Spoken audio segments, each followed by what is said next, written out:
Hi everyone, it's Laura Volpes and today I'm back to share with you my fourth and last post as a guest designer for InkOn3 this month. I have been playing with their Atelier ink throughout the month and showing different techniques that you can use with them, and today we are going to focus on watercoloring. The stamp set that I used for today's card is the same that I used on last week's video. It's called Platy-rific Pondies and it's so cute, I just had to play with it again. And then I used my Atelier inks in the colors Peacock Blue and Goddess Green, and I will be using them for watercoloring as I mentioned in the intro. I'm starting here with a piece of watercolor cardstock that I die cut with a stitched rectangle die, and I am going to also use this Pond die by Fawn to die cut a portion out of this panel. I'm basically going to create a nested scene with different elements. So I will have the sky, which is the top portion of this panel, a grassy hill, which I am die cutting now with a die by Heffy Doodle, and then the pond. This is how the three pieces will nest together at the end of the card, and then it's time for some watercoloring. I have my brushes here by Ranger, I have a jar with some clean water, and I am going to basically press my ink pads on my glass mat and then pick them up with a wet paintbrush so that I can watercolor the different elements of my scene. For the sky I used Peacock Blue and I'm trying to create a little bit of an ombre effect, and then once I am satisfied with the look I can speed up the drying process with my heat gun. I actually put down a lot more ink than I needed, and that's why I'm not wiping it out yet, because I know already at this point that I'll be using it for the pond.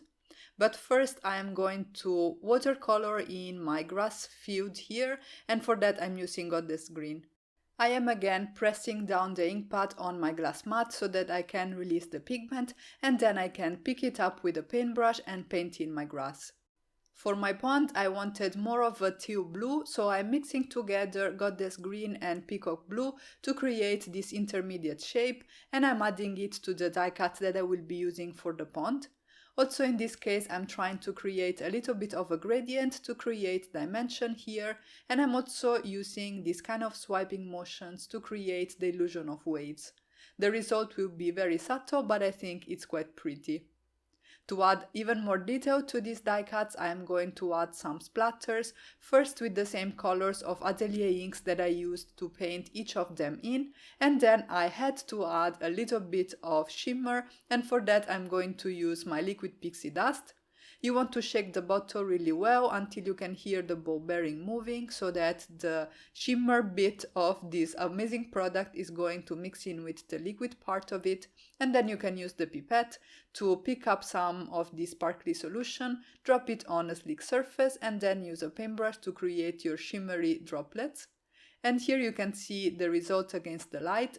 I am always amazed at how sparkly this product is. I set everything aside and I started working on my images. I decided to do some no line coloring today, and for that reason I am using InkOn3 Fadeout ink.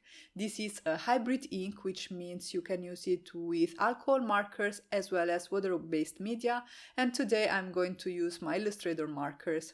You can hardly see the images on screen, but in real life this is dark enough that you don't have to struggle to see what you stamped, but then once you go in and color the images it will fade out. It's really nice.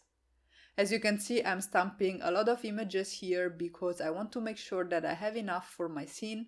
I will not end up using most of them actually. Each of the images of the animals will be used just once, but I can always keep them aside and use them on a future project. I stamped some more on a separate piece of cardstock as well, and this is, by the way, Neenah Solar White 110 pounds cardstock, and then I started doing my coloring. Because I don't want this video to be too long, I decided not to include the entire coloring process, but I will show you the critters, cause they are the cutest part anyway. So I am starting by adding my shadows to the duckling with a B01 marker. This is like a not very saturated orange marker, and I'm adding them as if the light was coming from the top left of the screen. This is something that I typically do, and this means that my shadows are on the lower and left portion of the image. I'm then coming in with my mid-tone marker, which is a CT4 marker, and as you can see, I'm using that to blend out my shadows and also to basically complete the contour of the image. And then I can come back in and add my highlights with my lightest marker. So basically what I'm doing is I'm trying to bring back in those contours because we do want some lines, we do want some definition, right? So what I'm doing is on the parts that are in shadow, I am kind of recreating the contours with my darkest marker, and you can see that on the left part of my little duckling here. But on the right part where I have the highlights, I don't want my lightest marker to be around the edges of the image, and that's why I went around those parts with my mid-tone marker. I do hope that the explanation was somehow clear, and you will see that I will be doing it on the rest of the images too. I didn't do it here for the beak and the feet of the duck because they are kind of small areas and I didn't feel like I needed to do that for that part of the images, but you will see it here for the beaver. For him, I am actually using the same color combination that I used last week, and by the way, if you didn't watch that video and you are interested in seeing some more properties of these Atelier inks by InkOn3 and also just to get some more card making inspiration from me, you will find a card popping up on screen and also just a link in the description box down below. So if you take a look at the image, you see what I meant with me having the darker shadows creating the contour on the left part of the image and then having a little bit of that mid-tone marker also on the edges of the right part of the image.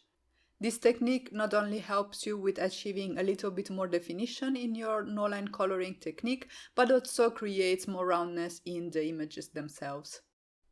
Alright, so I think I've said everything I wanted to say in terms of the coloring, so I'm going to play a little bit of music while I finish coloring the critters, and I'll catch you guys soon.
Once I was done coloring, I came in with a Copic multi-liner to bring back in the detail of the eyes and the muzzle of the beaver.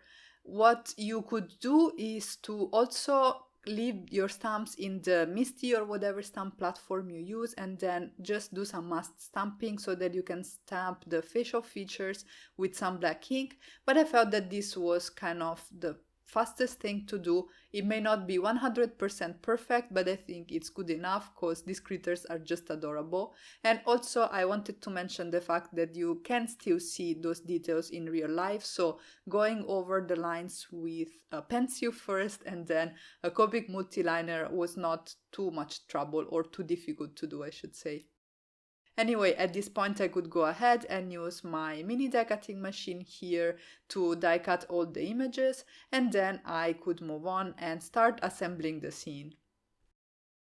I have my card base here, which is some heavyweight white cardstock cut to 5.5 by 8.5 inches, and I am scoring it at 4.25 inches so that I have a top folding A2 card base. and I am first going to basically assemble the scene itself. So I'm coating the card base with this tape by scrapbook.com. This has a great size, it's 3/4 of an inch and is part of the scrapbook.com sale, by the way. So if you're interested, I will have a link to that in the description box down below as well. To make sure that I get a nice alignment, after I peel off the backing of the double-sided adhesive, I'm going to use the corner of my Misty to tuck the sky on the corner of the card base so that everything is nice and aligned, and then I can adhere the other parts of the scene. As always, I go ahead and play around with my images until I figure out what kind of arrangement I want for my card, and then after that I go ahead and actually glue them down to my card base. I am using my Nuvo Deluxe adhesive and my reverse tweezers to glue everything down, and I'm trying to create a little bit of layers to add some depth to the scene. I actually had intended to use a small wave die to die cut a wave in the pond so that I could tuck the platypus in, but I forgot, so that didn't happen. But it's a nice idea, so if you recreate this project or a similar one, that's a tip you can use. I adhered the balloons so that I could draw some strings and have the beaver as well as the platypus hold them in their paws.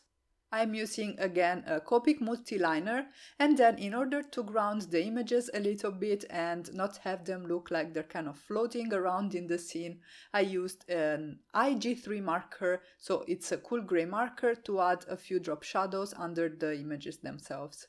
I chose the greeting Hooray from the Platy-rific Pondies stamp set, and I'm stamping it directly on my card using Blackout ink by InkOn3. This way this could be a congratulations card or also a birthday card if I add another sentiment or a birthday themed message on the inside of the card itself. And because there is never too much sparkle, I decided to bust out my liquid pixie dust again. I dropped some on my glass mat and I am using a small paintbrush to coat the balloons so that they are nice and shimmery. By the way, I do get a lot of questions about the glass mat. This is unfortunately retired. I think it's an older version of the Tonic Studios glass mat, but I have a link in the description box down below for something that's a little bit similar by We Are Memory Keepers. Off camera, I also added some rosy cheeks and some white gel pen detail, and that finished off my card. Here's a close-up of the final result, and I have to say that I really love the way this card turned out. I really like the soft watercolored scene and how it matches with these no-line colored critters. And that's it for today. If you guys enjoyed this video, don't forget to give it a thumbs up and leave a comment in the comment section down below. And if you haven't already, make sure to subscribe and activate the notifications to receive more card making and paper crafting inspiration from me. As always, thank you all so much for stopping by, stay safe and healthy, and have a great day.